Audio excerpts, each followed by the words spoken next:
Бәріне сәлем достар. Бүгінгі біздің өтетін тақырыбымыз Абай Құнанбайұлының өлеңдері. Өлең сөздің патшасы, сөз сарасы.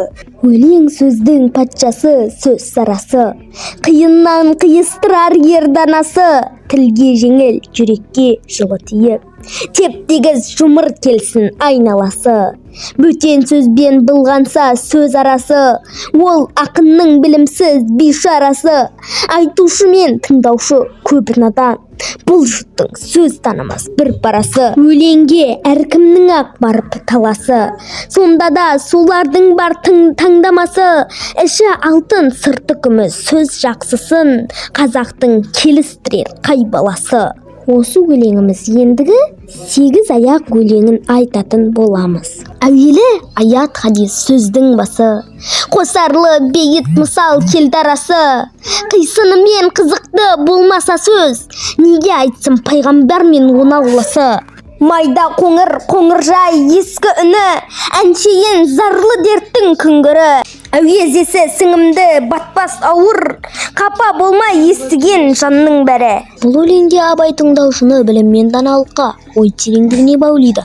Ендігі өлеңіміз қыз өлеңі. Ақ киімді денелі, ақ сақалды, соқыр мылқау танымас тірі жанды. Үсті басы аққырау, түсі суық, басқан жері сықырлап келіп қалды. Демалысы үскірік, аяз бен қар. Кәрі құдан қыз келіп, әлек салды. Ұшпадай, бөркін киген оқшан тайлы, аумайтын кәрі құдан осы маңда.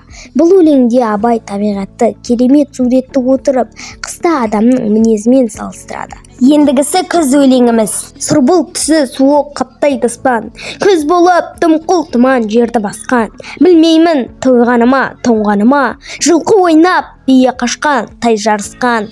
Жасыл шөп, бәйшешек жоқ бұрынғыдай, жастар күлмес, жүгірмес, бала шулай.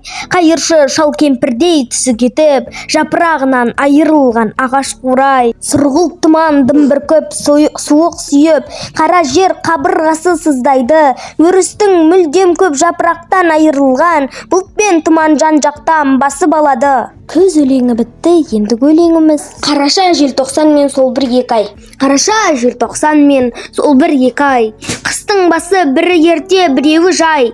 Ерте барсам жерімді жеп қоям деп, ықтырмамен күзеуде отырар бай. Қар жауса да тоңбайды бай баласы, үй жылы киіз қапты темір қазық.